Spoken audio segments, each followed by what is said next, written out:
Bonjour, bienvenue à la brasserie des Trois Clochers. Donc, je me présente, je suis Raphaël, je vais être votre guide aujourd'hui pour vous expliquer comment fonctionne notre tireuse à bière.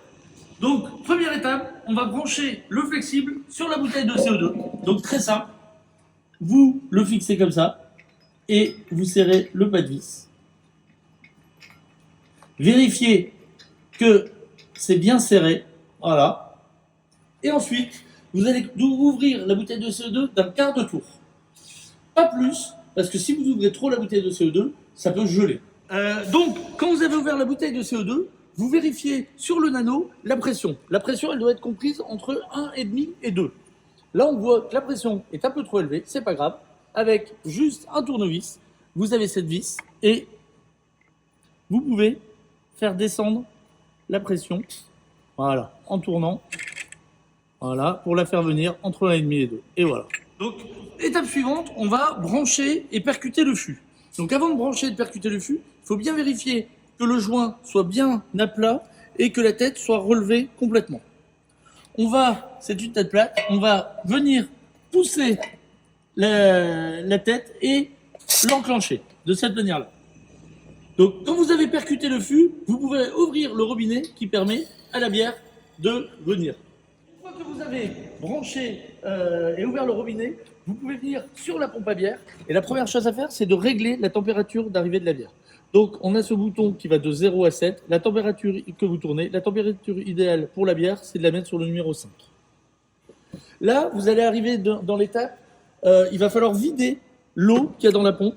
Et vous allez voir, voilà, au démarrage, c'est de l'eau, parce qu'on nettoie la pompe à chaque fois, donc vous avez de l'eau dans le circuit.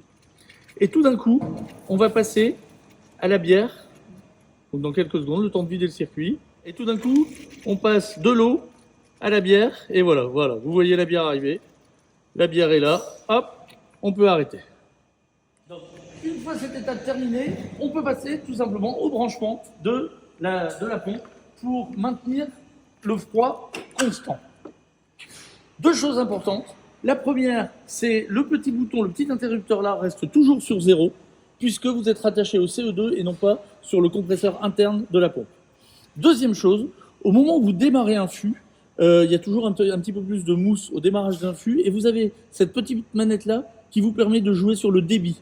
Donc plutôt vers le haut en début de fût et au plus on avancera dans le fût, au plus on pourra descendre la manette pour le...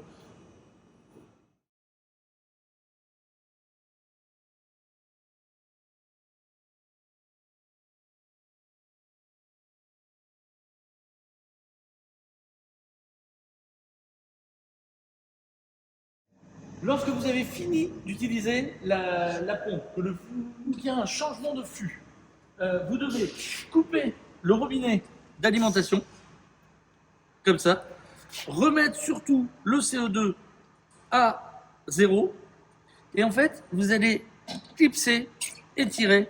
Voilà, et bien écoutez, on vous souhaite de passer un bon moment en compagnie de la Wawaron. À la vôtre.